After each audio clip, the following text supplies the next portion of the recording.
Steve Stites, Chief Medical Officer. Good morning. If you all heard that, we heard that too. Steve Stites. The next time I say that, hopefully the world will not come crashing to a bitter end. It was probably the little flash of coronavirus you saw in front of your eyes that did that. I'm the Chief Medical Officer here at the University of Kansas Health System, and some people do think I'm like Darth Vader, and so I get all sorts of great theme music. We're here broadcasting live from the Dolph Simons Family Studio, and on my right is Dr. Hawkeye, Dana Hawkinson. On my left is Sean Kumer. Sean is our VP of Perioperative Services and an outstanding liver transplant surgeon here. We're going to talk a little bit this morning about how things are going down in the operating room, opening and closing procedures, how folks are doing. But first, Dana, we always got to start with you. Yeah. Hawkeye, what do you like today? You're a little more optimistic. You have a little more of a smile today. Yeah, I think we feel a little bit better. We've obviously had some discharges or patients that we've called COVID recovered. So yesterday I think we had 22. We are down to 19 today. Yay. But again, we also had a couple admissions to couple with those discharges and COVID recovered patients. 9 of those patients are in the ICU and 3 of those on the vents. So we are really working hard to keep people off the ventilator as long as possible. God, we're doing a lot. You know, our COVID numbers have gone up, but the ventilator numbers, conversely, actually have gone down. Absolutely. And so we like that. Let's keep that trend going, right? Yeah, we would have 6 or 7 people in the ICU and 6 or 7 people on the ventilator. So we're definitely, that right now. again, I think it goes back to we are really fine tailoring how we are treating critically ill or severely ill COVID patients, avoiding the vent as much as possible, anticoagulation, remdesivir when they meet the criteria, convalescent plasma, and of course steroids, and those are the big things that we are using right now. I saw an article that came out, I think here, actually just this morning, talking about using convalescent plasma as a way to derive a drug that would be given to frontline healthcare workers and others. Have you seen anything about that? No. And so we'll have to follow up on and see what comes of that. And we do have a lot deal. of people who are always wanting to donate plasma if they are COVID recovered. So hopefully around the nation, especially in our community, we have those stores available to use, and people are continuing to contact Community Blood Center willing to donate plasma. So and hopefully how do you that. know if you're COVID recovered? Yeah, I mean the first thing is getting a test for COVID, the PCR test, and understanding that you've had the disease. That's the biggest way. Yeah. And then once you are a certain time frame out, especially for plasma donation, I think you're really looking at 3 to 4 weeks from initial symptom onset before you can really even go and donate plasma. So at that point it starts, and then we now have antibody tests. If you're just contacting Community Blood Center, they will talk with you and then bring you in. I don't know that they're really doing the on-site antibody testing. When we had Kelsey on here before, I don't think they were doing antibody testing. They may have changed. Right. I don't know. But certainly the best way to know if you're COVID recovered, number one, if you're still here, if you're still around, and you know you've had COVID in the recent past, 4, 6, 8 weeks, that's the best way to know. All right. Well, Dr. Kumer, it has been a wild ride for you and for our OR teams and for the OR staff and for all the other docs. So how are things going down there? We open, we close. I mean, we're at full speed. Yes. We're doing 300 cases a day or some crazy number, and then we close and we're down to 100 cases or 80 cases a day. Now we've reopened. How are things going? How are supplies? And what would trigger us, do you think, to have to close down again on the operating rooms? Yeah, you're right. It has been kind of a crazy ride. Yes. Shutting down, although it really pained our heart to do that, was the easy part. And you're right, we got to 75 cases on average a day for a while. We're normally 300 to 350 a day. Ramping back up has been a challenge. Nonetheless, a challenge because we had so many backlog cases. Right. We had new cases that are still presenting. And now we've got this next wave of folks that are seeing their physicians and they're getting diagnosed with cancer or whatever it is and getting surveillance. So that wave of patients is coming through too. So people are busy. We're going late at night. It's pretty tight. There's still certainly a lot of angst because people want to take care of patients, and trying to get that done and with the staff that we have is difficult sometimes. But we're working hard. Everyone is. Anesthesiologists, surgeons, proceduralists, the OR staff, everybody has really been putting the time in. But it's really come back quite a bit. Yeah. So we know that we had to work a little yesterday on what happens if a lot of physicians have to go into quarantine due to travel or exposures, or most of those occur out in the public, not really here. And we know that we've had to put some physicians in. Well, how's that going in the operating room? Yeah, we have a handful of folks, of physicians that are currently on quarantine, and mostly for an exposure to A lot of someone related else. to their own kids. Their at own home. kids, exactly. It's like we've always said, watch the kids at school, watch the kids at sports. They bring it home, and then the kids get diagnosed, and the adults just have to go on a quarantine for a while. That's the rule from KDHE, and it should be the rule. But it means that some of our folks have to do that. It's the next wave really is that we have a tremendous amount of folks in the OR, the support staff, ancillary staff. We have in Perioperative and Procedural about 20-25 folks right now in quarantine. A couple are positive for COVID, but the great majority are because of exposure to their own children or other friends. And that creates a staffing issue. And the team has been extremely creative on how we move people around and get things done. So I think that's our biggest challenge coming up now is how do we staff properly, and we're getting there. It can sometimes be a little frustrating. We are getting there. The other part of it is what happens, obviously the Texas governor decided to limit elective surgeries. Right. Kind of an interesting move. I understand it. They were in a different place than we were. I think that we as physicians need to be totally engaged in that conversation. I mean, I'm going to knock on some wood. I don't anticipate that I use for my us. head for that. I can use your head too, I think. That's right. But I don't think that's going to happen. I'm being predictive. I don't have any. It's anecdotal, but nonetheless, I think we need to be engaged in that conversation because these types of things. We have to look at what's going on in our own hospital and supplies. We're in a much different place than we were on March 16th when we shut down our ORs. And for a lot of different reasons, PPE, medication shortages, et cetera, we're in a much different place now, much better prepared. So I'm not ready to say that we're shutting things down if we have a big rise. We'll have to obviously assess that when we get there. Yeah, and I think it's important to note that we do have capacity, and that's different than the last time. If we have 800 patients, that's one thing. If we're around 650 to 700, which is kind of where we've been running, still that's a lot better than we're at 400. But this is a number of patients we can have. But we have some capacity. We have some ICU capacity, so we're ready. And what we're seeing is as we said earlier, we've been really trending this very carefully. Yeah. We talk about these numbers twice a day, every day, and weekends included. And here we are, and we're seeing the number of ventilators stay pretty low. So we have capacity, and that's the good news. But this thing about having people get exposed at home because their kids are bringing it home or somebody's bringing it home, that's exactly what everybody's been concerned about. And just so that our listening audience knows, our goal is to keep you healthy. And the way we make sure you stay safe is to make sure we go through this whole quarantine procedure every day with everybody. Everybody has to answer questions, and as soon as somebody pops up at home that's sick, boom, there you go in quarantine. So I think that's, and then you have to be there for 7 to 14 days, depending on how long you were exposed and blah, blah, blah.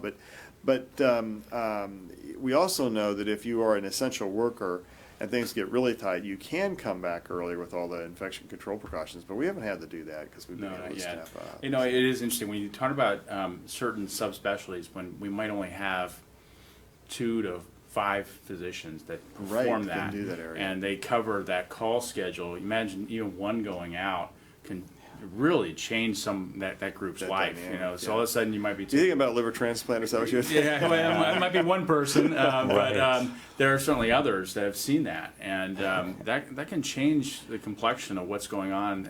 Certainly, we're going to offer those services, but because of the dedication of our employees, they're going to take extra call to do that and make that happen. Okay. Well, it's a big deal, and thanks for your hard work and Darius' hard work. So, well, this morning we don't have Jill, but we have Jess. Good morning, Jess. How are you? I got really good questions, and some for Dr. Kumer. Excellent. All Well, right. let's start to see if there's media questions today. Perfect. And first of all, are there any media questions? And not hearing any, let's start with what do we have for Sean today that I can make fun of, especially? We'll start with Dr. Kumer. So Amy wants to know, she is 20 years post-kidney transplant.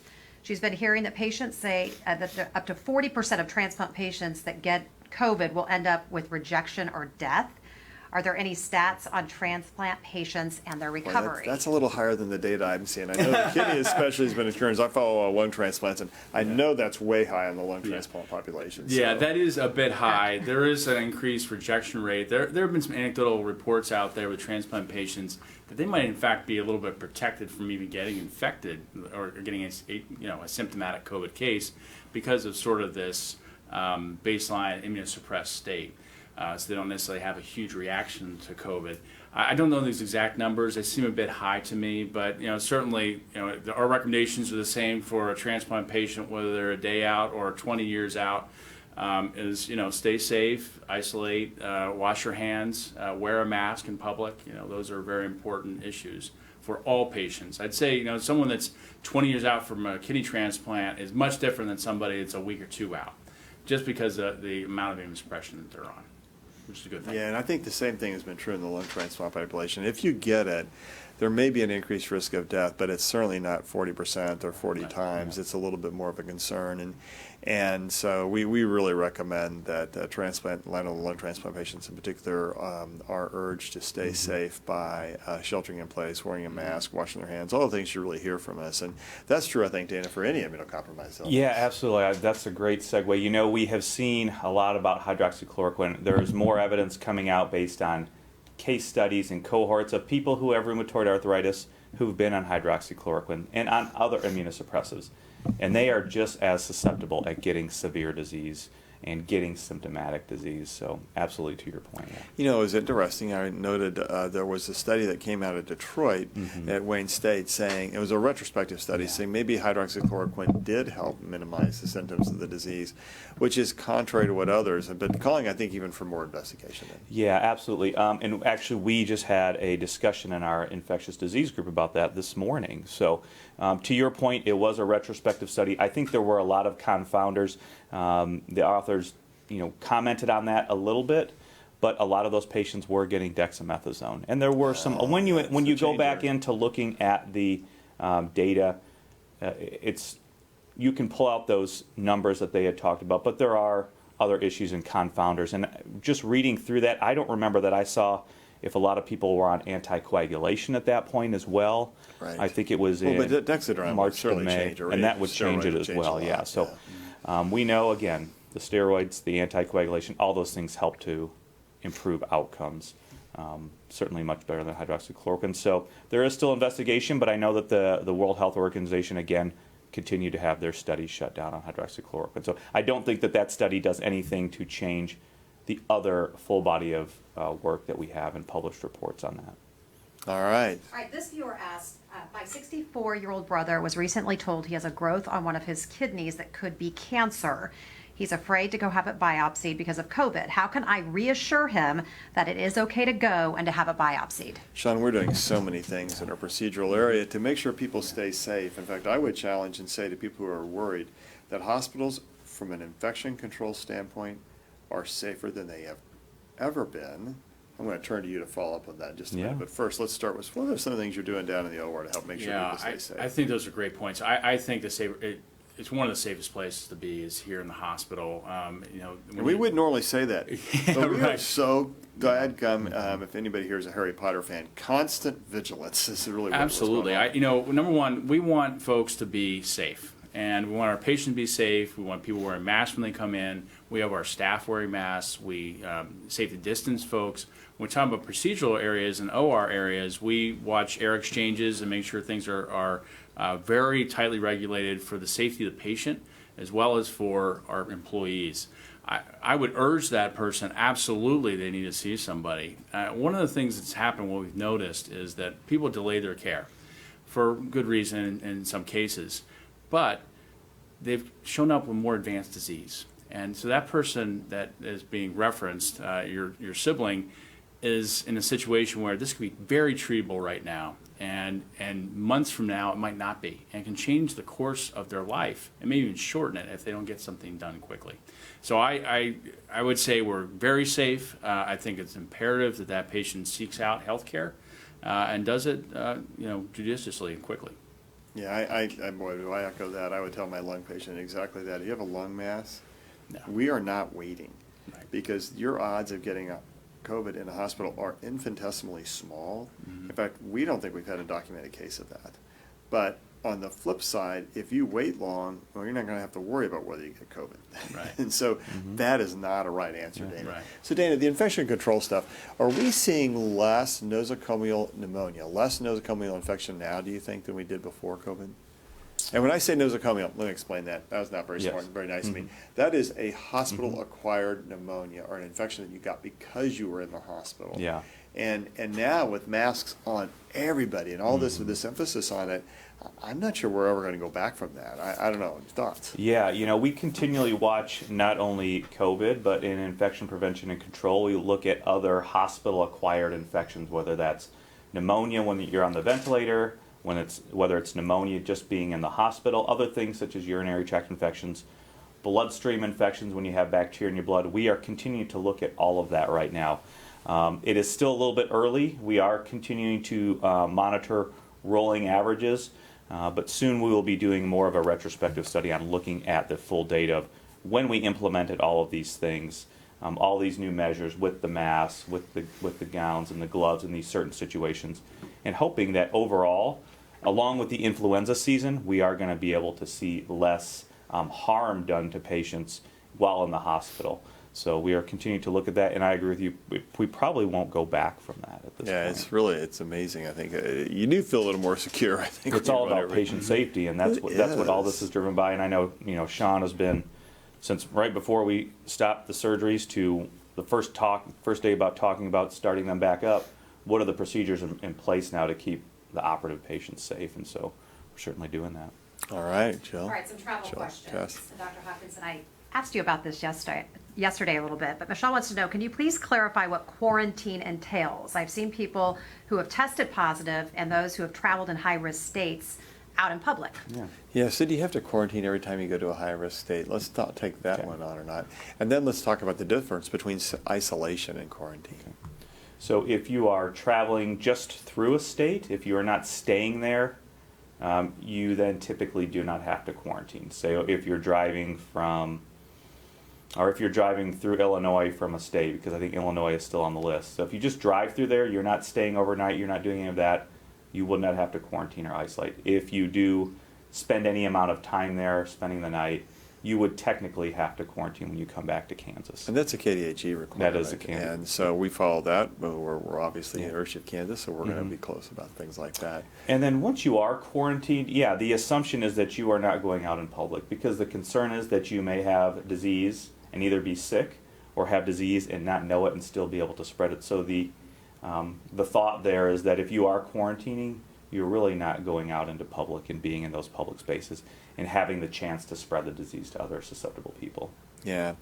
And it's interesting because some people I think quarantine a little better than others, but that self-isolation is really important. If somebody's sick in your home, they kind of got to be in their own room and try and stay off to themselves, unless they've had a negative COVID test, and then they can go back out and think, well, because there's still other cold viruses and everything out there that you can get. So, okay. All right, Mara Lee wants to know, she said, we canceled our April trip to Oregon to meet our new grandbaby. Middle seats are now open on the flights, but cases are rising here and in Oregon. We're healthy and in our 60s. How will we know when it's safe to make the trip? Oh boy, here we go. Man, I hate this question because there's no good answer to it, Dana. No. But that A, if you're 60, B, middle seats are open on most flights. That's good. American Airlines didn't change that. They are now filling their flights. That makes me pretty nervous, I'll be honest. And there are things we know you can do between mask wearing and wearing goggles is important on this, and wiping everything down. You traveled like that recently. Yeah, absolutely. I think it's only going to get more risky to travel just because more virus is spreading on a daily basis. We see those numbers. And also more people are going to be flying. But as you said, there are things you can do to protect yourself. On the plane, we've heard various things about the air circulation, things of that nature. That's fine. You are still in close proximity to a lot of other people. So mask is absolutely vitally important to protect you, but to protect other people. So again, the mask, we've always said, can offer a little bit of protection to you, but mostly it's to offer protection to other people should you have it and not know it. And absolutely the eye protection, whether it's goggles from Amazon or from the hardware store, anything to block the mucous membranes of your eyes from the Once virus again, getting in there. I'm up rounding We on have the that floor, again. so I look good in my double eyeglass wear because now I can have 6 eyes instead of See 4. better, that's right. And you know what? If I'm on a plane, I'm taking and wearing more these, clearly, right? yeah, You absolutely. really do. That is the right answer. And if you can bring your own hand sanitizer, again, judge those risks, do those best practices, and your risk of catching COVID will certainly go down in those high trafficked areas like the airports, like the planes. Sean, are you comfortable flying yet? It's interesting you say that. I have, not completely, but I'm going to get there soon because I have my first son going off to college. Yeah. And they moved his week earlier. He's coming back before Thanksgiving, like a lot of colleges are. And it's a big deal in my family. My oldest son is going to college, so my wife and I want to bring him there. Yeah. And so I was just talking with Dr. Hawkinson about that before we came in here. So I'm a little bit nervous, but I'm going to take all those precautions. My entire family is, and I'm pretty sure we'll bring our own wipes to wipe down the trays. And That's what I would do. I think you got to do the best thing you can. Wear goggles. Wear Goggles and a mask, absolutely. Yeah, I think the Absolutely. mask is important, and the better the mask, the better off you are. And I'm the same way. I haven't flown since COVID. I don't have any flights planned right now, and I'm going to try and keep it that way. But I would be okay to fly if I could do all those things and make sure the plane wasn't too crowded. Yeah. Dr. Kumer, I think this is for you. Becky says her husband will be having a major surgery here at the health system next week. Are family members allowed in surgery waiting rooms right now during this time?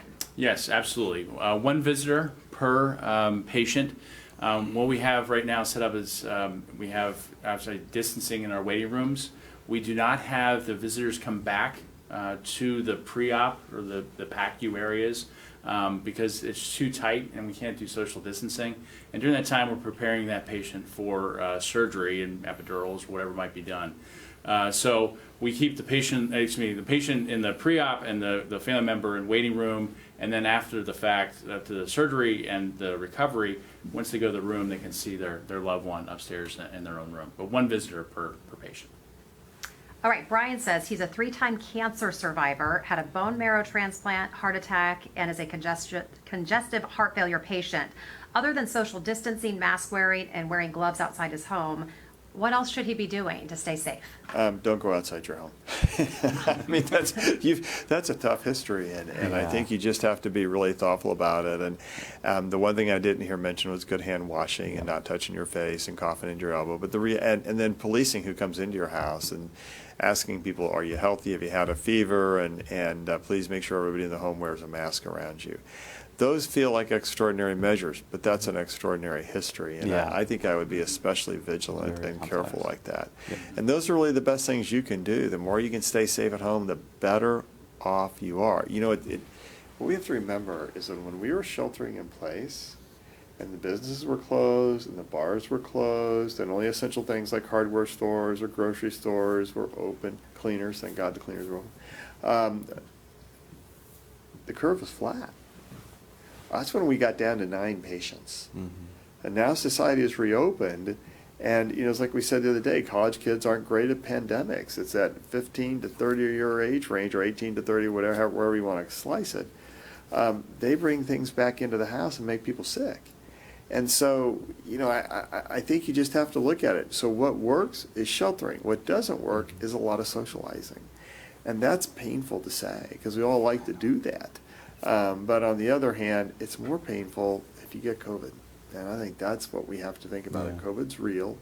It may not feel as real if you're 20 years old, but if that 20-year-old makes a 40 or 60-year-old ill, then suddenly the reality sets in.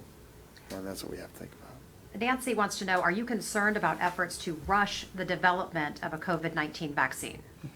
Dana, I know that there is a lot of controversy about that. Here's what I would say first off. The technology around it today is markedly better. We're not really rushing it. Yeah. We're actually able to develop it. And if we use the same approach and theory and techniques that have been used for influenza or shingles or, your diphtheria, pertussis vaccines, which is what a large number of these vaccines are doing, then really I think that's safe. Yeah. when you get a whole new technology out there, that's a little different, and those have to be studied a little more rigorously. So I think a little bit of it depends on what approach are you using. Second, I would just point out that a lot of these not alternatives, not the right word, but novel approaches to how to develop a vaccine are not really new. They have been studied, they've been worked on for a while. They're just coming to market now because suddenly there's this rush for it. We probably would have done this before with SARS and MERS. Actually, we did it with MERS, Middle Eastern Respiratory Syndrome. But the thing about SARS is even after we got the vaccine for it, the disease died out. So we didn't have to worry about it. So then there's just kind of the MERS question. Absolutely. I don't think we're concerned with the efficiency that the government and the commercial entities are trying to do that. I think there is a lot of backing from the government and a lot of financial and resource backing from all of these entities. I think it's being done in an efficient way.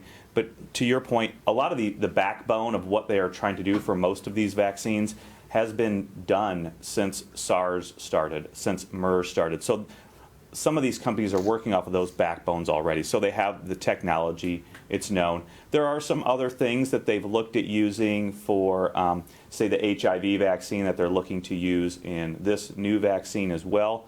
But I don't think we really need to be concerned with that. Certainly the utmost importance from NIH and Dr. Fauci is obviously safety and then efficacy, and that's what they are working through right now.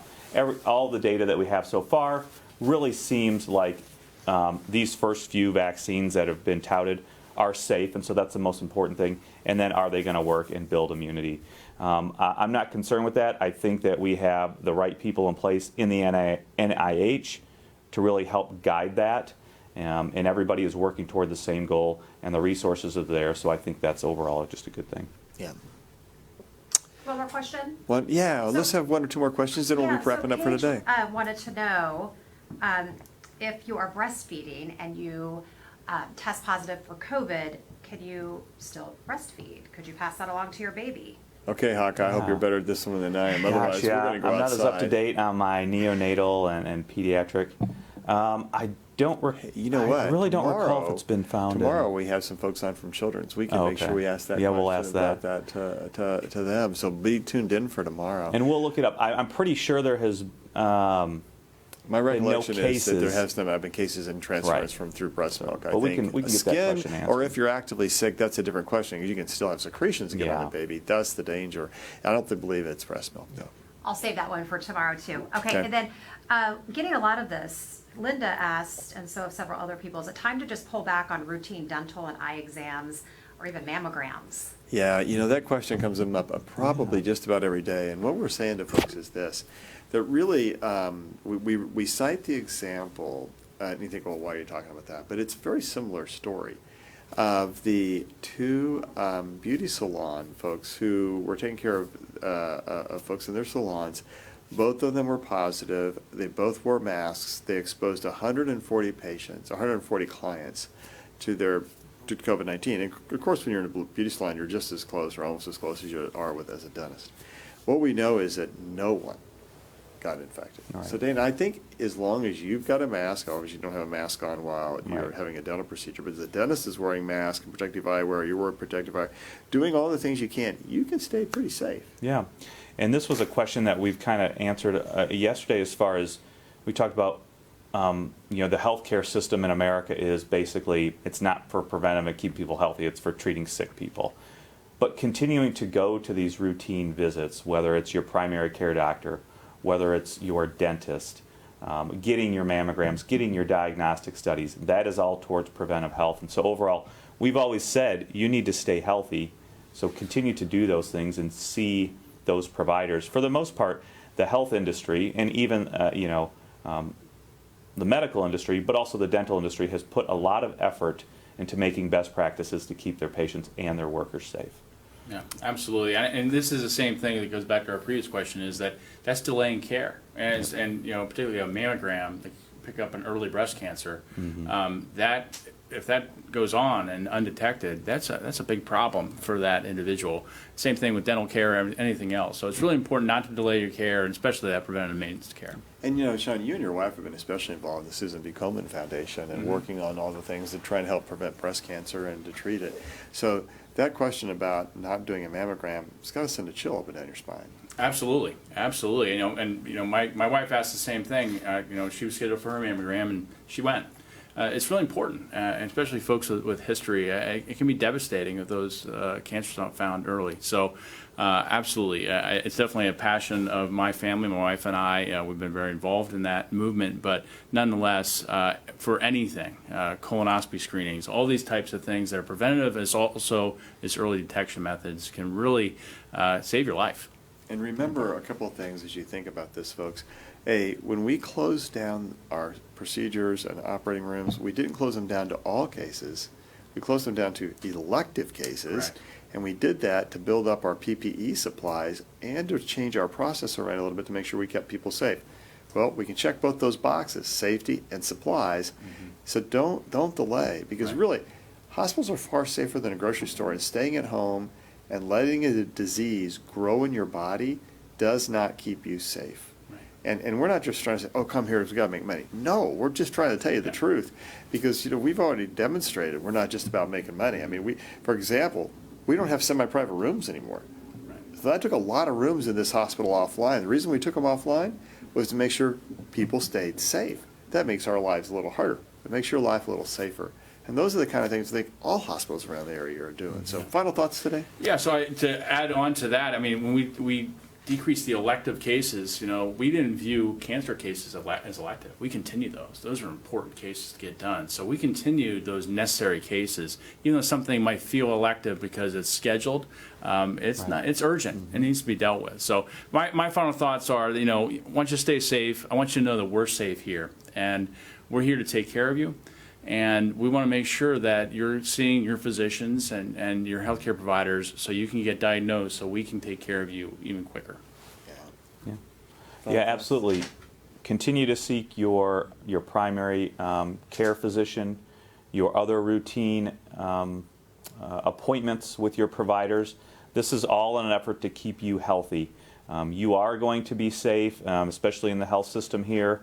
You are going to be safe. We have plenty of infection prevention and control measures in place to keep you safe, keep your family safe, and also keep our workers safe so that we can continue to treat people and do those preventive things so that we are avoiding bigger problems down the line. Well, thanks to you both, and Sean, thank you for being a special guest here today. We'll have you come back sometime. That'd be awesome.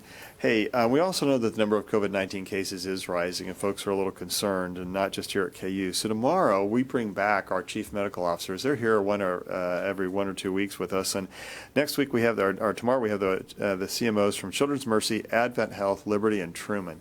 So that'll be a great lineup. You can kind of get a flavor of what's going around the city. This is a great group of folks. So we'll have that in the morning. We have our CMO call citywide at 2 in the afternoon tomorrow. Also, as we fade away today, we know that how important wearing masks, and we like to show pictures of folks who are wearing masks. And so Carly, who is a hairdresser in Overland Park, insists on masks in her private suite, as she should, and always wears hers well done. And then Delaney, who is able to take a week to take her daughter to get her tonsils out, and they held off until they thought it was safe, but now they're getting it done. So remember to send pictures of what you're doing to stay safe out there. We want everybody to know that. There's fear in this world, right? And there's fear in your heart. There's also grace. The challenge with fear is that it can rule our minds, and sometimes it makes us think about decisions in ways that maybe not really be in our best interests. Our job is to keep you safe. When we went into medicine, each of us swore an oath to make sure we would keep our folks safe. And so as we look at that, we're doing everything we can to make sure you stay safe. That's the message we're constantly giving to you. Make good choices. Be wise about it. Stay safe. Don't let fear rule. Remember that there is grace. There are really good people out here trying to do the right thing. Those are the folks you got to listen to. So until we meet again, just remember that even as you go out into the world more and more, and even as we work and you work to stay safe, just remember there's still no place like home. We'll be here with you tomorrow. Thanks for tuning in with us today.